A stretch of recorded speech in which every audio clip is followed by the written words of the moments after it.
वेंकी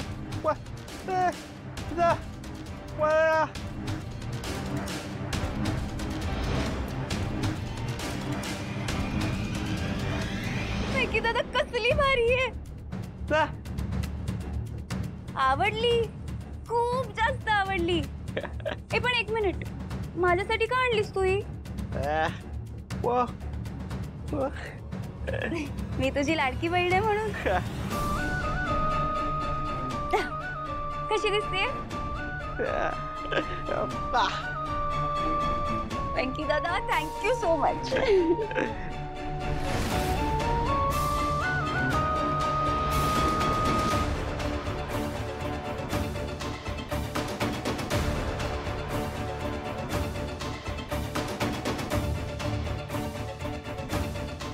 बस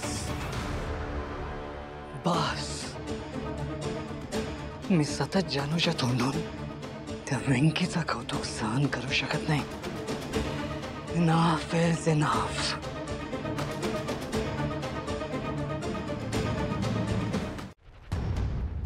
पूर्वी काय ग, झाल्या का गप्पा? हो हो आई, बोललो आम्ही. आणि सिद्धू कुठे गेलाय? सिद्धूला एक फोन आला होता कामाचा अचानक, तर तो तिथूनच गेला परस्पर. पाहिलंस, पुरुषांचं हे असं असतंय, पायात नेहमी भिंगरी. आता एकदाच तुमचं लग्न झालं की त्याला घरात बांधून ठेवायचं काम तुझं आहे. काय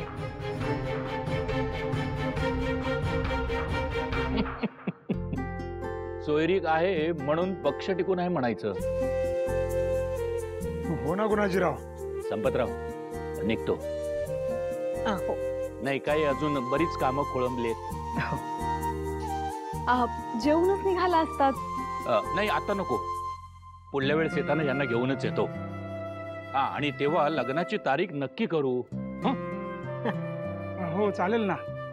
पुढल्या वेळेला तुम्हाला जेवल्याशिवाय सोडणार नाही. चांगला बेत करू. नक्की नक्की येऊ. नमस्कार. नमस्कार. नमस्कार. नमस्कार. अच्छा, नमस्कार. चल.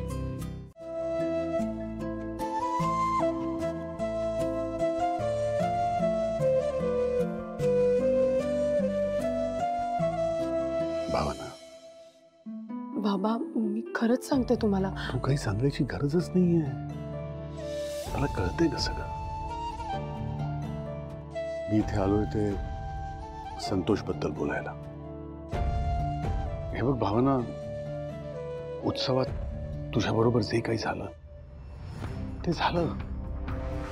आता हे सगळं झाल्यावर एक कुटुंब म्हणून आम्ही तुझ्या मागे उभं राहायला हवं. हे संतोषला कळायला नको. बाबा जाऊ दे ना, संतोष दादाचा स्वभावच तसा आहे, माहिती आहे आपल्याला. मग संतोषला त्याचा स्वभाव बदलायला लागेल. अगं एकत्र कुटुंब आहे ना आपलं.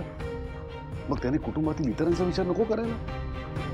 त्याच्या आतताईपणामुळे इतरांवर काय परिणाम होत आहे हा विचारच करत नाही तो.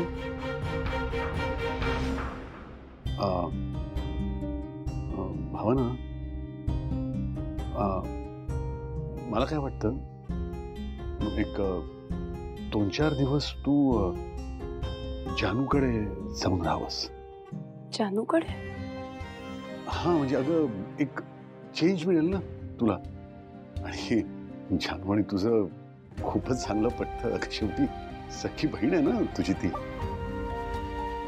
आणि समजा तू असा विचार करत असशील की जयंत काय म्हणा, तर मी खात्रीने सांगतो तो नाही म्हणणार नाही. बाबा. जानू, वेंकी कसा आहे का? वेंकी दादा बरं आहे, त्याला औषध देऊन झोपवलंय. पण हो बाहेर काय ऊन पडलंय. नशीब आम्ही गाडीने गेलो म्हणून, नाही तर वेंकी दादाला खूप त्रास झाला असता.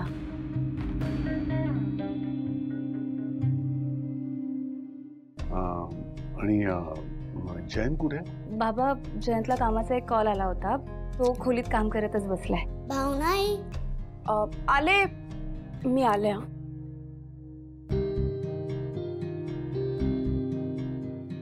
जानू जरा बस इथे. जानू, तुला एक विचारायचं होतं. समजा 2-4 दिवसांकरता भावना तुझ्या घरी आली तर तुला चालेल का? बाबा अहो विचारताय काय? उलट भावनाताई माझ्या घरी आली तर आवडेल मला. आणि तसंही तुम्ही सगळेच माझ्या घरी आला होता, भावनाताईच आली नव्हती. आणि बाबा मला माहिती आहे तुम्ही भावनाताईला माझ्याकडे का पाठवताय ते. माझं शेंडेफळ नेहमीच समजूतदारपणे वागतं. मी माझ्या बायकोला झालेला त्रास कधीच बघू शकत नाही, त्यामुळे तू माझ्यासाठी एक करशील? छान. अरे एक काय, तू जेवढं बोलायचंय तेवढं बोल. तू जे सांगशील ना ते सगळं ऐकेन मी. ती चमकी प्लीज काढ ना. हं? ती हे बघ, मला माहिती आहे ती तुला टोचते आहे आणि ते माझ्या मनातून जात नाही याच्यानं. प्लीज. हो.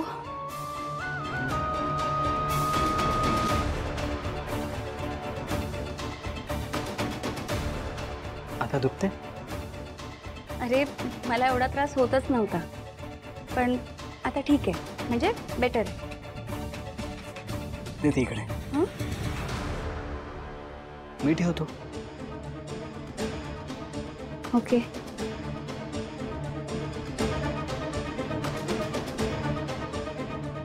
ताईला जाऊन सांगणारच ना?